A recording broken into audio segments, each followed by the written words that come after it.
Welcome, all you Zag nuts. Zag nuts, that's our name now. We are Zag nuts because we're nuts about Zag. We are nuts about Zag. More so after watching episode 2. Again, I did watch them, but I went back full attention. I think we can all agree, Zag, it rewards second viewings. It rewards third, fourth, fifth. I mean, this is a rich tapestry. This is a rich world that we're entering. It's like an onion of onions. Yeah. I mean, there's stuff I missed. There's stuff I miss every time. Yeah. You know? Yeah. Not unlike the Hitchcock movie Rear Window. You know, if you go back and watch it again and again, you're still terrified.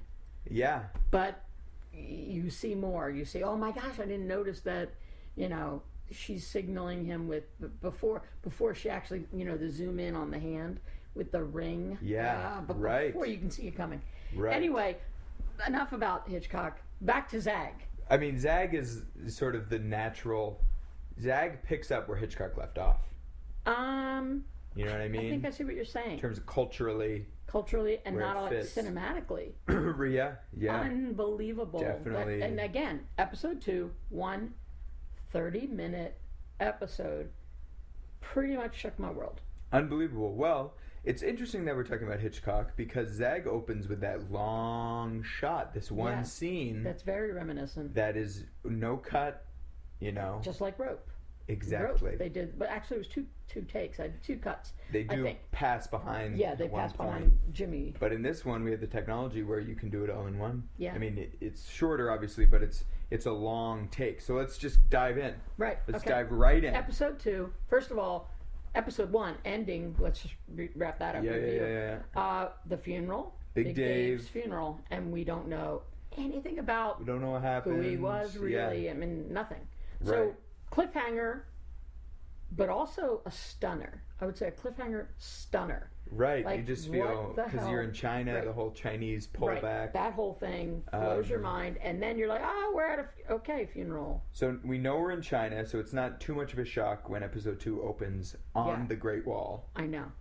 But how did they even? Is it real? Do you think that's the real Great Wall? Actually,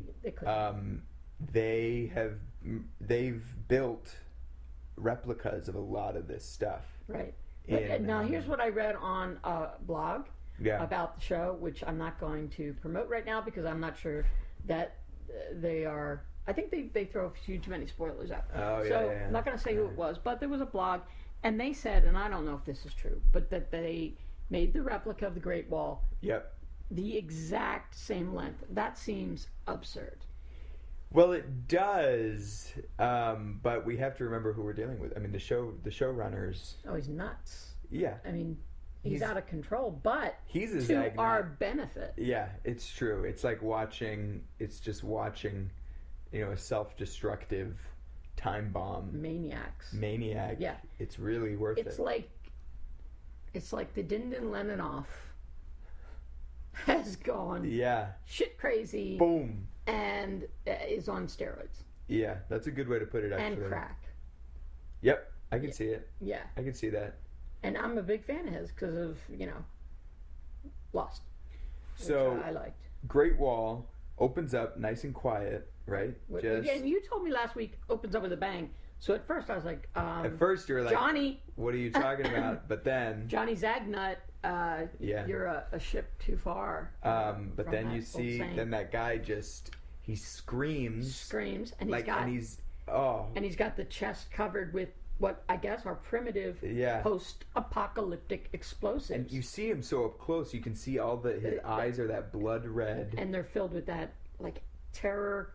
Yeah. And terror and anger. Yeah, there's like, this I'm weird afraid blend. What's going to happen, but there's so much in his eyes. And it's funny that you don't realize at first.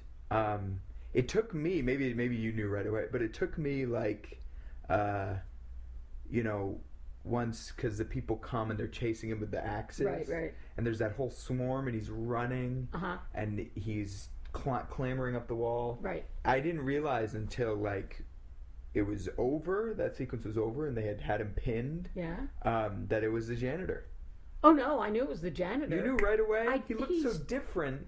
His facially, hair. He did, but did you look at the symbolism of what he was wearing? He had the kilt from the funeral. Yeah. That, to me, I didn't see anybody else at the funeral wearing that. So to me, that was like, oh, it's the janitor. That's a good eye. A thinner. Yeah. More, had lots more hair. Yeah. So that threw me. Yeah. But it was clear to me there's only one person that's going to wear that kilt, and that's the janitor. That's good. I was too taken by just this long chase sequence. It was the mob.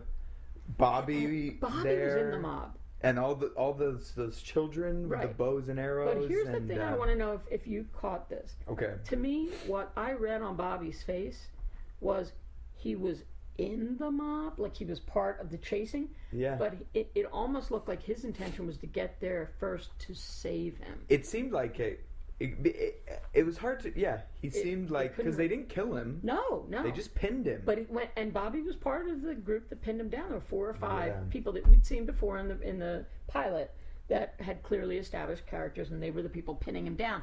But of the people pinning him down, Bobby looked the most heartbroken about it. Yes, it seemed he took it almost personally. Very personally. That this had happened. Whatever had happened. Whatever happened. Which we can talk about now. Well, yeah. So it opens peaceful on the wall, big mob chase scene, that long take. I mean, the whole thing's probably 6 or 7 minutes.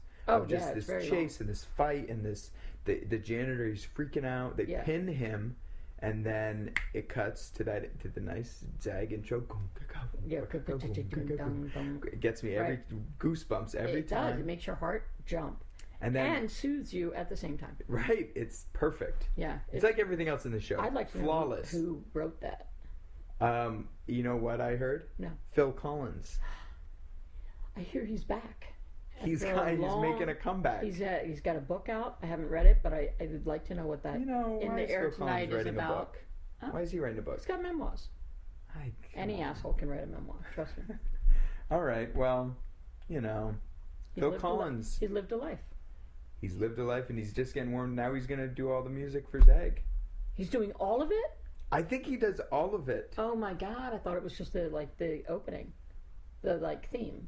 Well, which I am, by the way, listening to 24/7 on a loop. My phone. I have it on a loop. It's like a trance ambient. It is. It's meditative. It's meditative. And yet, once you connect it to the show, it also flips you out because you're like, wait a minute, it starts to make sense. It starts to make sense. Yeah, it makes a lot of sense. So let's go to that because there's the intro, nice intro, and then you start to hear it again, kind of, but in the show because we go back in time. Right. We go back to the funeral. Flipped my lid. Because it seems like, I mean, you're right, obviously, that the janitor's kilt was his funeral garb. Right. But it's kind of like, how did we get, what happened? What happened between now? Because you're right, he's thinner. It seems like a lot of time has passed. Yeah, and he's got this hair, which before, clean shaven now he's long hair. So it's obviously a big jump in time. Yeah. That's probably what threw you in not recognizing it. And the beard. The beard, yeah. And what are those things in his beard? They were definitely some kind of tribal bones, I thought, but then you look closer, they're not bones. I have no idea. You know what?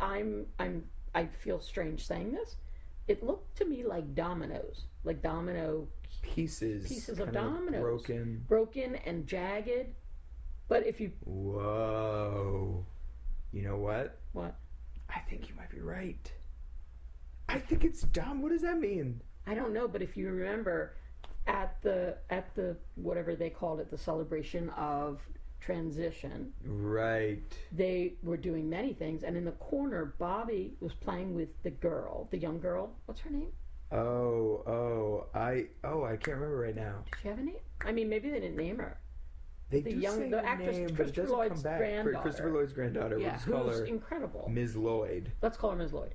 So Ms. Lloyd, I should find out. Okay, we're gonna look it up. We'll IMDb that bad boy in a minute. Yeah. But that child was playing with Bobby, and I'm gonna go back to look again. Yeah. They may have been playing dominoes. See, this is what I'm talking about. There's so many layers and levels. He's got a long game in mind. Bobby? You know? Lyndon. Yeah. Yeah. He's got a long game because he's thinking... The showrunner and the writers are apparently having one hell of a time in the writer's room. Clearly. I think it's all mapped out.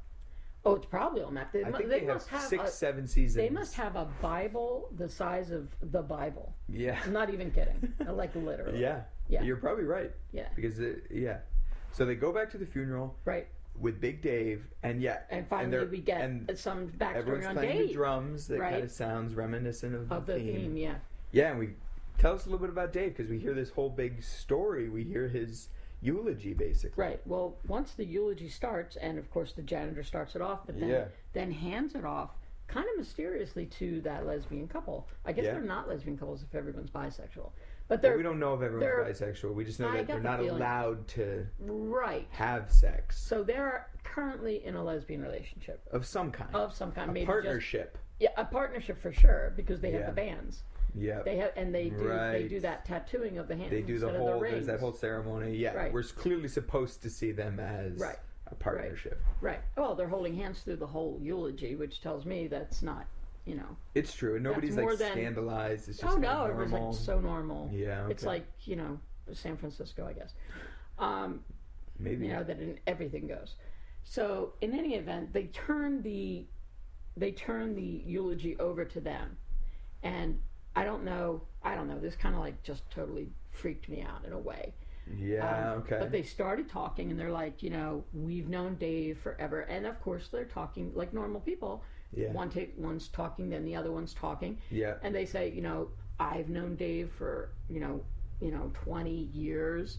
Yeah. And the other one was like, Dave was like a father to me. Mm-hmm. And the other one's like, well, David was a father to me. Actually, was my father. And they kind of laughing about that, like the kind of inside joke. Yeah. Then that mind meld thing happens, where they look at each other, they clasp both hands, and they speak in unison. It freaked me out, and because apparently what they're saying, I'm not sure if you got this, but this is what I got.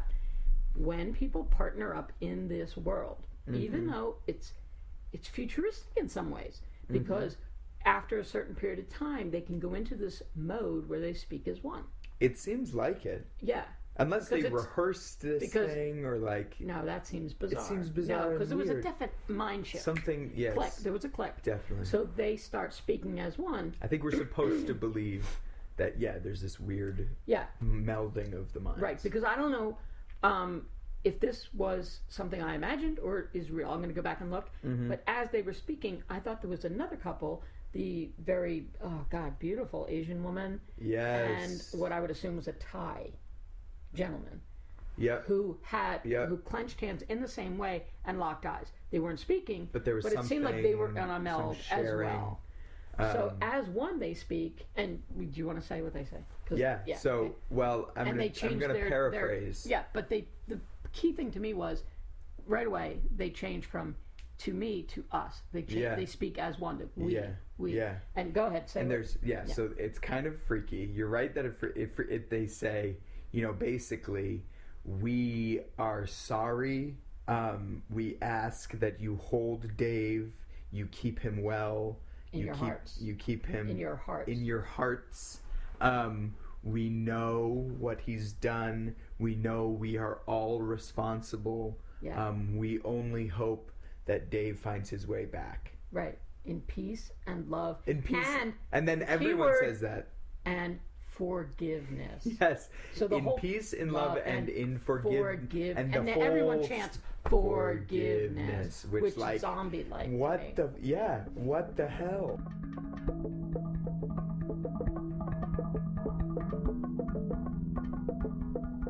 And a message to our listeners, please be generous with your support to our sponsors, including our local Pittsville Easy Go, the convenience store for gas and guzzling. And the guzzling is soda pop this week. And this month, if you go in and say ZAG Nuts, I'm ZAG for ZAG Nuts, you will get $1 off a $4 purchase of their guzzlers. And we appreciate their support as always. Pittsville Easy Go.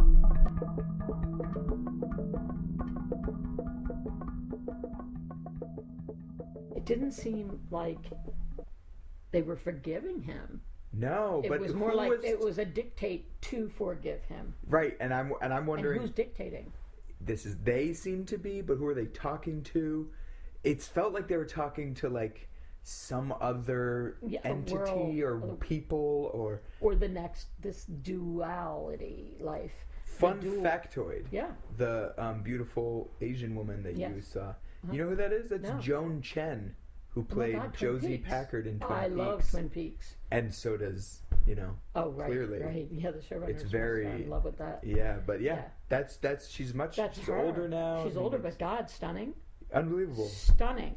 Yeah, she's and I don't know the Thai guy. I don't got the Thai guy's name. I don't know him. And he hasn't spoken yet. No, and he probably maybe he won't. Maybe he won't. I'll tell you one thing.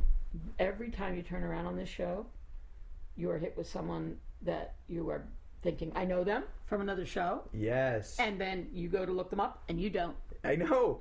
I have exactly the same feeling. Yep. You think, like, who is that? Who is that? You look it up. They've never done maybe a commercial before. Maybe. But it makes you wonder, are the showrunners equally committed to rewarding people for a lifetime of acting? Yeah. And simultaneously picking people literally off the street? I heard that... well, we talked about Bobby. He's this Canadian actor. He's been in Simpson Moussaf. Mm-hmm. But I've heard that a lot of the people were originally like crew. Oh. On the set. Well, that's convenient because when you're filming and something comes up. Hey, but you know what I heard, and I don't know if this is true again. I don't exactly trust my sources, but I'm going to find out. Mm-hmm. I've been to Los Angeles. I don't know if you've ever been.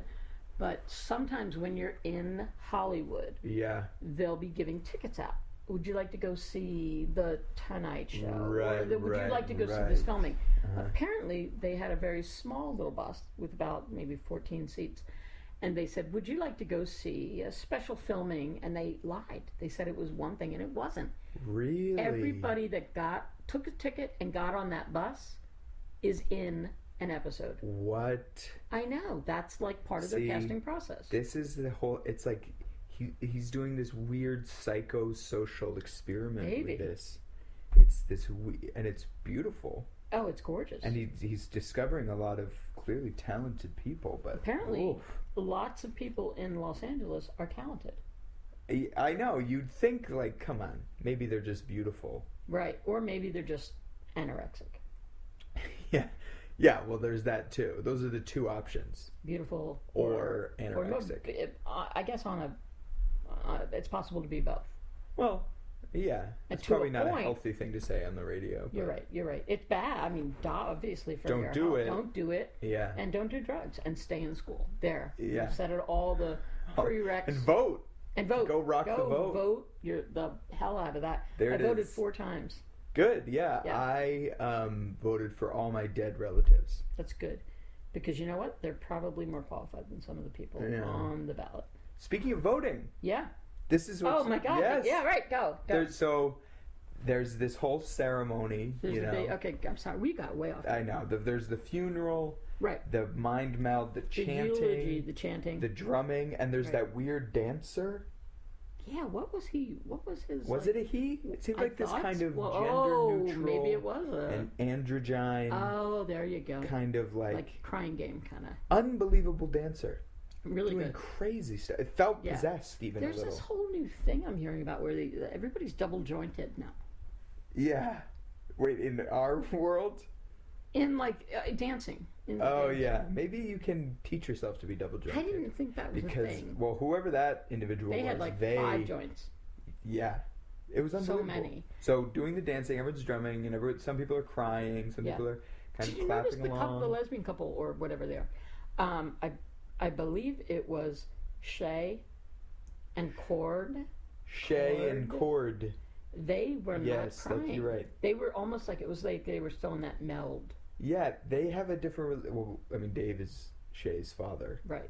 We know that now. Right. Or and was. like the father to Cord.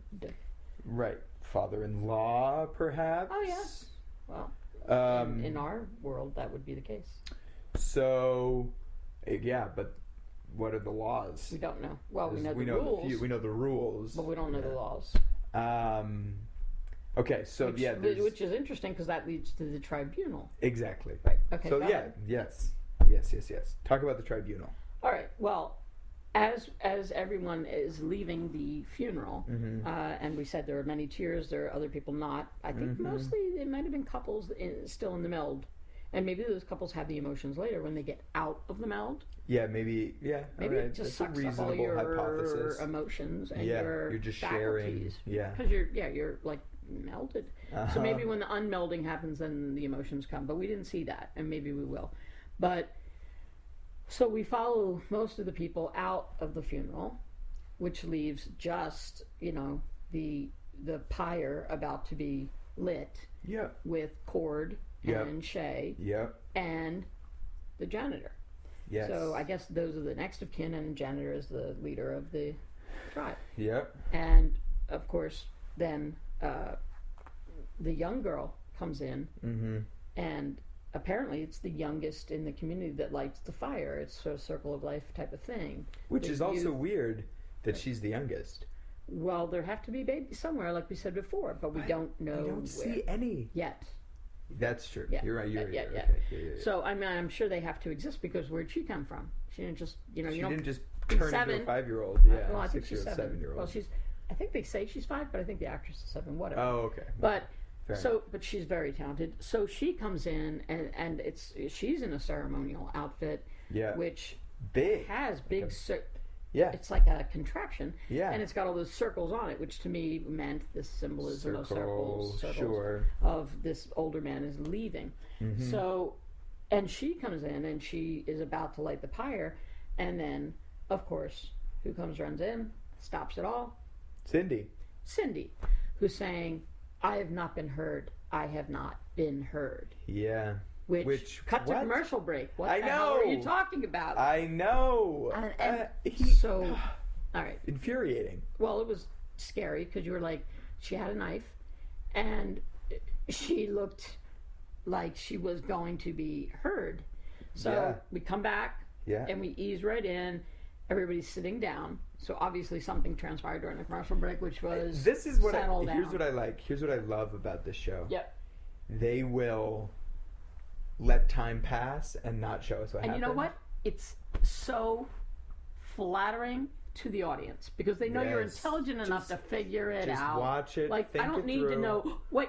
Huh? What was it? She needs to say it again so I know where we are. Yeah. Oh my God, I hate that in shows where they come back. Sophisticated. It's like, what? This happened. Why are you repeating it all? Yeah. You might have a different camera angle on it, but you're not fooling me. No. So we come back. No. They're all sitting down, and Cindy is knife is in the table. Knife's in the table now. It's kind of a relief. It's kind of like, okay, we're gonna talk, not stab. And so and it seems like they're going to be voting on again if Big Dave. Tribunal? Yeah. Yep. She feels like they didn't have the proper conversation about if Big Dave can be forgiven. Right. And come back. Right. Which I'm thinking, he's dead. Right. What are you talking about? I know. I was when I was younger, I read a book by Armistead Maupay. And it was called Tales of the City, and there were several books in the series. There was one, but there was different storylines, but there was this couple that were involved, and one had a flashback. She had been at what are the name? Jim Jones. Yeah. Okay. What was that called? Jonestown. But what were the followers called? Just cult members. People, So they were Kool-Aid drinkers. Right. Yeah. Well, in the book, this is a character who escapes the mass suicide, and comes back, lives in, she's living on Ballbury Lane in San Francisco with her partner now, and Jim Jones is dead, but on the street she passes the guy and she's sure it's him.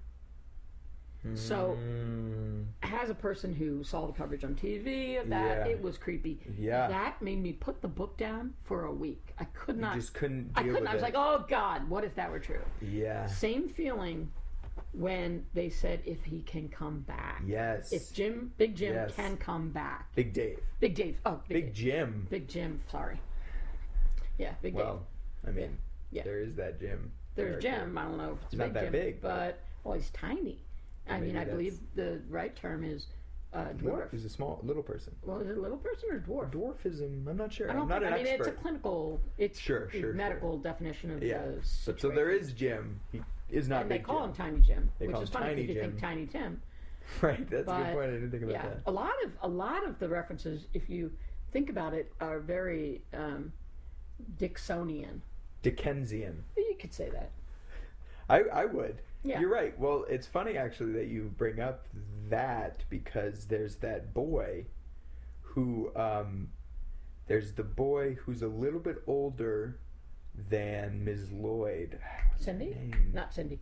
I can't remember. I'll find out. Blanking. Anyway, Margaret. I feel like it's Margaret. The classmate, like, and his name is Ebenezer. Oh, right. Completely. So there is kind of this funny. Yeah, every now and then. And who knows? Maybe it really means something. Anyway, maybe it does. So there's the knife, and Cindy's talking about, can Big Dave come back? Can he be forgiven? And they have this weird vote. Right. Where they come up tie. Yeah, it's a tie. And that's why there has to be the tribunal. Right. With the entire community. Which is like massive. Way bigger than I thought possible. Yeah, well, there's got to be 500 population. People. But these are delegates, I guess, because there were only 500 people at the tribunal. The population was 20,000, 22,000. Yeah. I think, but I think maybe I'm not great at math, but I think that means there's like every 10 people gets a rep. Wow, maybe something like that because it was huge. Yeah. And they had those weird paddles. Yeah. That they kept holding up. Right. And there was shouting and squabbling. And it's weird because I could tell the paddles were colored. Two colors, sides. Yeah. And I kept thinking, oh, they're going to be red and green. Yes, no. But it wasn't. It was like a mauve. Yeah. And then a black. Yeah, and that was the color of the flag too. Yeah. That weird, long, pointed flag. Yeah. And it was all mauve. It almost like a baseball pendant. It was very similar. Yeah. But with streamers at the end. Yeah. So they do that whole big tribunal. Right. There's the shouting. There's that fight, kind of, and they break that up, and it's like it's kind of chaotic. And Oh, one thing I did like how they took care of the little girl. Yeah. Like once they sat down to have the discussion, and the knife was put away. Yeah. Then they were like, "Your time may come again, but for now, you may go play," which is a weird thing to say too, because that's the only kid. I know, in the whole... Who's you're going to play with? That's the only kid you've seen. Well, there's Ebenezer, and then there's the whole school. But for some reason, she's like... We're supposed to think of her as separate from that. Because those like kids she's chosen. Don't leave the school. Not that I've seen We see them only in there. Yeah, so far. And I don't know if they sleep there. I don't know if they... Whatever. I never saw a dorm. I mean, we'll see. I do know, actually. I'm obviously playing dumb, because I've watched this. Playing dumb? I'm playing a little dumb. So you're playing dumb. Just kidding. So there's the fight, and I like it, the handheld. It's kind of like in the squall. If that's they're like in the scrum of the crowd. Yeah. That whole time, and you can only kind of see the janitor. Mosh pit. Yeah, and Cindy's up there, and Bobby's not. Right, I did notice that. I don't know if we see him like in the crowd or something, but he's not up on the platform. No, but there was that weird like juxtapositioning of shots of him crying, sobbing, but you didn't know where he was. Like, does he know Big Dave? Right. Or what's going on? I don't know. Everyone just feels unhinged in a way. But but what I kept focusing on through the whole thing was, tell me why the janitor ends up getting chased like that and pinned down. What happened? All right. So at the end of this episode, you remember they have that big vote. Right, the tribunal. And they say Big Dave can come back. He can be forgiven. It's close. Right. And Cindy starts crying. And the janitor, you remember, he kind of stumbles and he like faints. Right.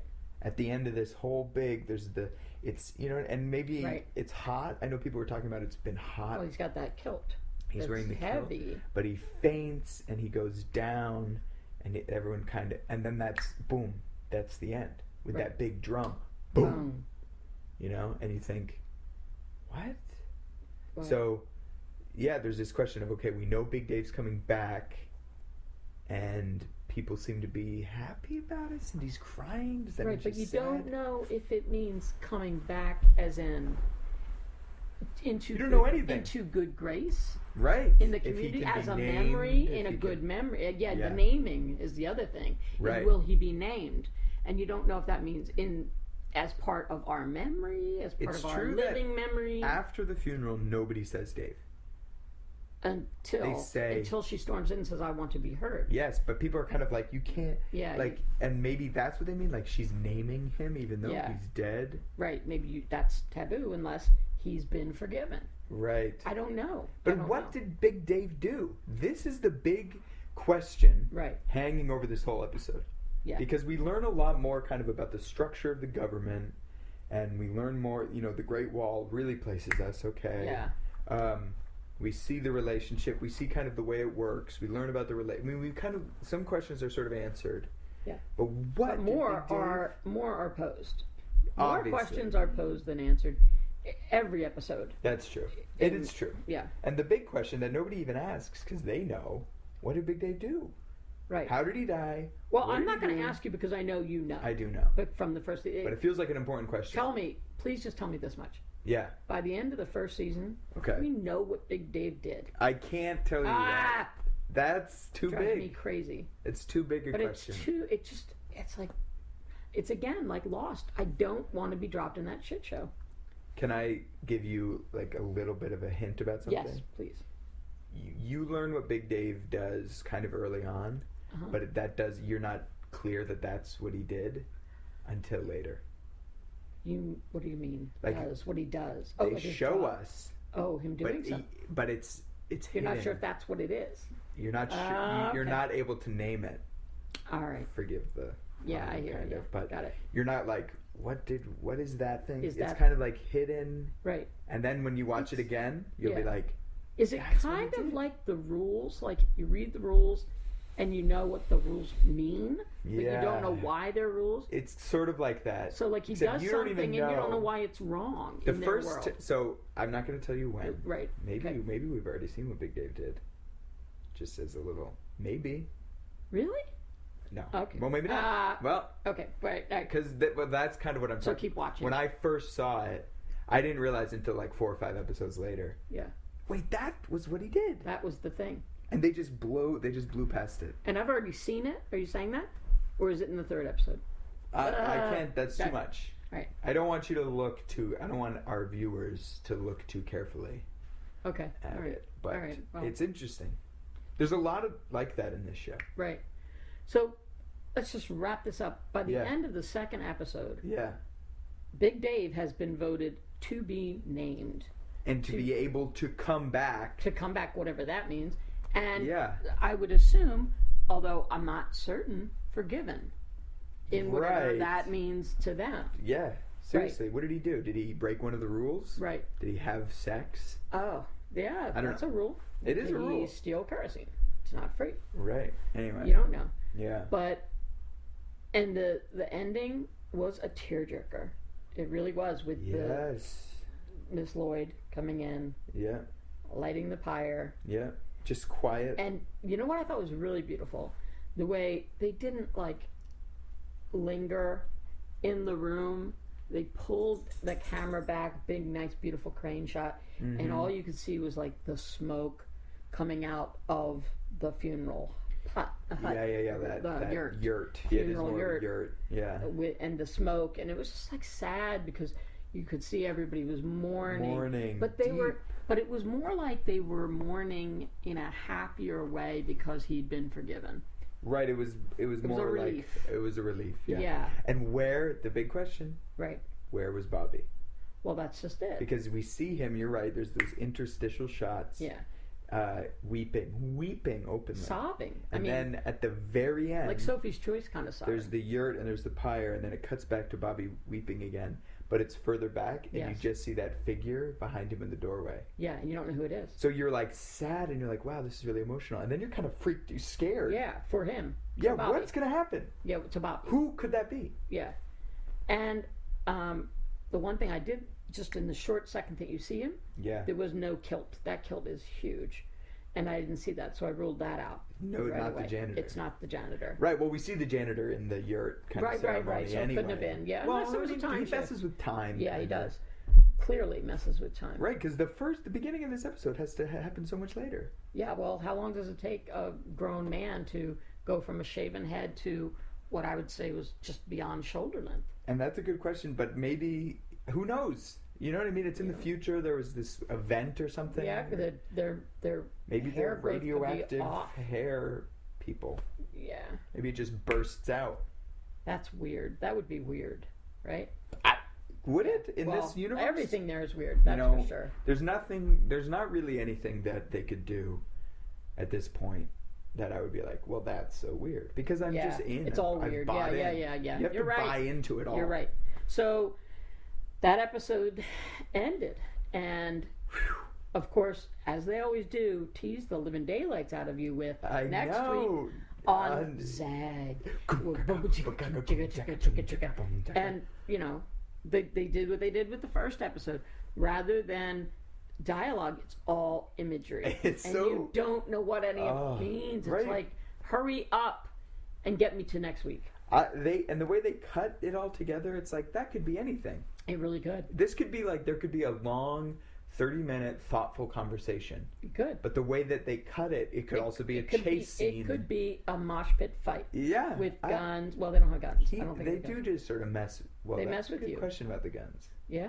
Because we saw the axes and the hatchets and the bows and arrows. And the knife. Right. We haven't seen any guns. We haven't Keep that in mind. I will keep that in mind. Keep that as I get ready for episode 3. Episode 3.